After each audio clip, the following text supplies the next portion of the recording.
Students, आज के इस वीडियो लेक्चर में हम लोग प्रिज्म में डेविएशन कितना प्रोड्यूस होता है उसका डेरिवेशन करने जा रहे हैं। तो और मिनिमम डेविएशन कितना होगा, डेविएशन का अलग फार्मूला आएगा और minimum deviation produced by a prism इसका डिफरेंट फार्मूला आएगा। तो ये सब कैसे डिराइव करते हैं ये सब सीखेंगे। इससे पहले हम लोग डिफाइन कर लेते हैं प्रिज्म को। तो प्रिज्म का डेफिनेशन यहाँ लिखा है मैंने, transparent medium enclosed by two plane surfaces inclined at an angle।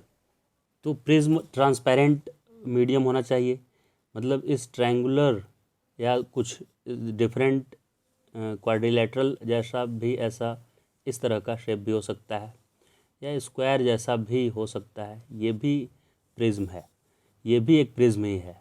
हम लोग लैब में ज़्यादा ये वाला प्रिज्म यूज करते हैं, triangular equilateral triangular prism use करते हैं, लेकिन ये ऐसा भी हो सकता है, ऐसा भी प्रिज्म हो सकता है।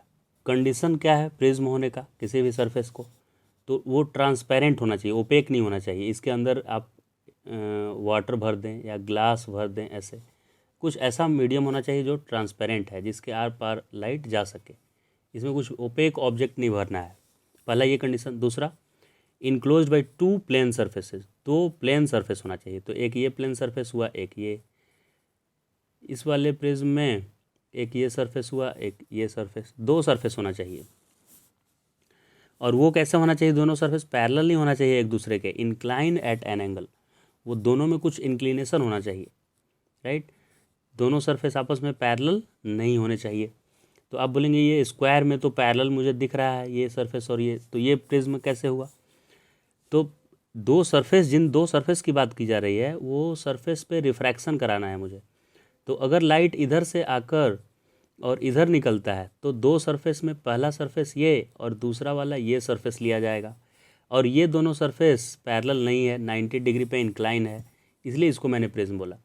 अगर लाइट इधर से आता और इस सरफेस से निकल जाता, फर्स्ट सरफेस पे आता और इधर वाले सरफेस से निकल जाता, तब इसको प्रिज्म नहीं कंसीडर किया जाता, ये ग्लास स्लैब हो जाता फिर, क्योंकि फर्स्ट सरफेस और सेकेंड सरफेस पैरेलल हो गया एक दूसरे का, एक दूसरे से इंक्लाइन नहीं रहा। इसमें देखते हैं, इसमें इस क्वाड्रिलेटरल में ऐसे, इसको प्रिज्म मैंने क्यों कंसीडर किया, क्योंकि फर्स्ट सरफेस जिस पे लाइट इंसिडेंट हुआ और ये दूसरा वाला सरफेस जिससे लाइट इमर्ज किया, बाहर निकला जिससे, ये दोनों सरफेस पैरेलल नहीं है आपस में। इनको थोड़ा एक्सटेंड करने पे ये कुछ इनके बीच इंक्लिनेशन आ जा रहा है। तो कंडीशन क्या हुआ, एक तो ट्रांसपेरेंट रहे और दूसरा दो सरफेसेज, पहला फेस जिस पे रिफ्रैक्शन हो और दूसरा जिस पे रिफ्रैक्शन हो, वो दोनों आपस में नॉन पैरेलल होना चाहिए, यानी इंक्लाइन होना चाहिए किसी एंगल पे। तब उस कंडीशन में हम बोल सकते हैं कि ये पर्टिकुलर शेप एक प्रिज्म है। सेकेंड डेफिनेशन है angle of prism. Angle of prism जिन दो सरफेसेज पे रिफ्रैक्शन होगा उन दोनों सरफेस के बीच का एंगल है। यहाँ पे इस वाले सरफेस और इस वाले सरफेस पे रिफ्रैक्शन हो रहा है, इधर से लाइट आके इधर निकला है, तो इन दोनों के बीच के एंगल को ही एंगल ऑफ प्रिज्म बोलेंगे, जो कि 90 डिग्री है। यहाँ ट्रायंगल वाले में एक पहली बार इस सरफेस पे रिफ्रैक्शन हुआ, दूसरी बार इधर वाले सरफेस पे हुआ, यानी पहली बार ए बी पे हुआ, दूसरी बार ए सी पे हुआ, राइट। और ए बी और ए सी के बीच जो भी एंगल बनेगा उसे एंगल ऑफ प्रिज्म बोलेंगे, एंगल ऑफ प्रिज्म। क्लियर हो गया ये भी। अब डेविएशन का डेरिवेशन करते हैं। अब इस डायग्राम को पहले मैं एक्सप्लेन कर लेता हूँ। इस डायग्राम में इंसिडेंट रे इधर से आया, इंसिडेंट, और इस सरफेस पे ए बी सरफेस पे मैंने एक नॉर्मल बनाया यहाँ। तो इस नॉर्मल के साथ इंसिडेंट रे जो एंगल बनाता है उसको एंगल आई से इंडिकेट किया गया है, एंगल ऑफ इंसिडेंस। फिर ये स्ट्रेट, ऐसे स्ट्रेट तो नहीं जाएगा, अगर ये प्रिज्म नहीं होता तो स्ट्रेट चला जाता, मतलब जाना था इधर। अगर ये प्रिज्म नहीं था तो ये रे इधर जाना चाहिए था, लेकिन ये प्रिज्म क्या डेंसर मीडियम है, तो इसको नॉर्मल, यहाँ भी देखिए नॉर्मल है, नॉर्मल पीछे ऐसे वही लाइन है, तो ये नॉर्मल के करीब आ जाएगा, ऐसे टर्न हो जाएगा, लाइट सीधा नहीं जाएगा, तो टुवर्ड्स नॉर्मल बेंड हो गया। और नॉर्मल के साथ जो एंगल बना उस एंगल को यहाँ मैंने R1 इंडिकेट किया है। फिर ये दूसरे सरफेस पे यहाँ पे आया, AC सरफेस पे, तो यहाँ भी ये सीधा नहीं निकल पाएगा, यहाँ भी थोड़ा ऐसे बेंड करेगा, और यहाँ पे भी एक नॉर्मल ड्रॉ किए सरफेस पे, और इस एंगल को एंगल E लिखा हुआ है, राइट। तो एंगल I क्या है, incident angle at surface AB, R1 क्या है, angle of refraction at surface A B. वैसे ही R2 क्या है, ये R2 लिखा है मैंने, angle of incident for surface A C. और ई एंगल क्या है, angle of refraction at surface A C, यानी दूसरे वाले सरफेस पे एंगल ऑफ इंसिडेंस R2 है और एंगल ऑफ रिफ्रैक्शन ई है। पहले वाले सरफेस ए बी पे एंगल ऑफ इंसिडेंस आई है और एंगल ऑफ रिफ्रैक्शन R1 है। इतना समझ में आ गया बात। अब ये angle of prism, A angle of prism है।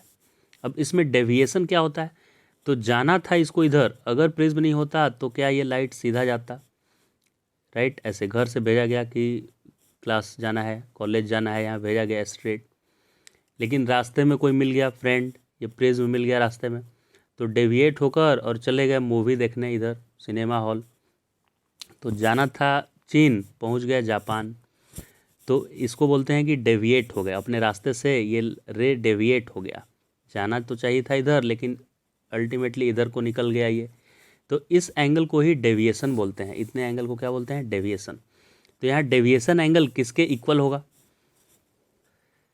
तो ये टोटल एंगल आई है, तो इधर भी ये टोटल एंगल आई होगा। ये डॉटेड लाइन जो गया है और ये नॉर्मल लाइन था, आई होगा, जिसमें से ये नीचे वाला एंगल R1 हो गया है, तो वो ऊपर के एंगल को मैंने x कंसिडर कर लिया है। फिर से देखिए इसको, ये टोटल एंगल आई है, तो इसके अपोजिट एंगल ये भी टोटल एंगल आई होगा, जिसमें से R1 एंगल हो गया है नीचे का, तो जो बचा हुआ पार्ट है ऊपर उसको x मैंने मान लिया है, वहाँ x लिखा है।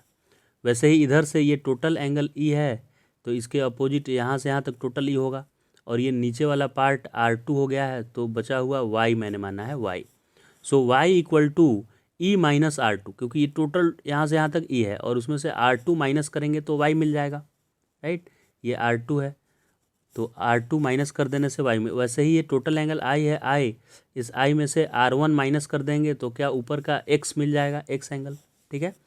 अब PMN ट्रायंगल में देखिए, इस वाले ट्रायंगल में x plus Y angle interior angle है और ये वाला एंगल डेविएशन जिसको मैं बता रहा हूँ वो क्या एक्सटीरियर एंगल है इसका। So deviation equal to x plus y, इस ट्रायंगल में x प्लस वाई जो एंगल आया क्या वही इक्वल टू डेविएशन आएगा। Sum of two interior angle equal to exterior angle होता है, right. So deviation equal to x plus y, deviation x plus y आ गया। अब x एंगल को अभी i माइनस R1 लिखे थे और y एंगल को e माइनस R2, तो i प्लस e एक साथ ऐड हो गया और ये R1 R2 दोनों माइनस R2 है, तो माइनस कॉमन लेने से आ गया R1 plus R2। So deviation equal to i plus E minus R1 plus R2, इतना आया। अब MO देखिए, ये M है, ये O और यहाँ पे N, तो इस ट्रायंगल में ये R1 R2 और O तीनों मिलाकर 180 होगा, क्योंकि ट्रायंगल में तीनों एंगल का सम क्या होता है 180, तो R1 R2 और O मिलाकर 180 मैंने यहाँ पे लिख दिया, राइट। तो R1 प्लस R2 को क्या लिख सकते हैं, 180 माइनस O लिख सकते हैं, 180 माइनस O। फिर अब क्वाड्रिलेटरल में देखेंगे, इस क्वाड्रिलेटरल में MONX, तो ये चारों एंगल मिलाकर 180 होना है, जिसमें ये तो नॉर्मल ही लाइन है, ये दोनों लाइन यहाँ पे 90 90 है, तो 90 90 और एंगल A और एंगल O, देखिए एंगल A एंगल O और दो नॉर्मल 90, ये मिला के क्वाड्रिलेटरल फॉर्म किया है यहाँ से। और ये नॉर्मल वाला लाइन है MO नॉर्मल वाला, और ON भी नॉर्मल है, तो ये 90 होगा यहाँ, और ये भी नॉर्मल है, ये भी 90 हुआ।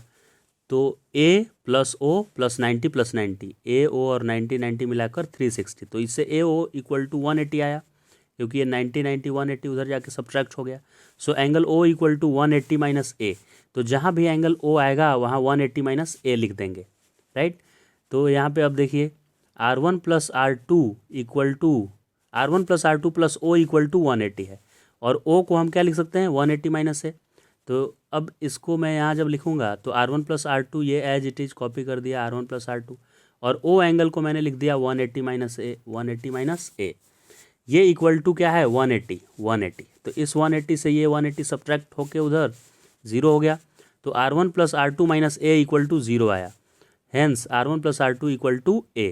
अब इस R1 प्लस R2 को ही A लिख देना है मुझे, तो डेविएशन का फॉर्मूला आ गया, deviation equal to I plus E minus A।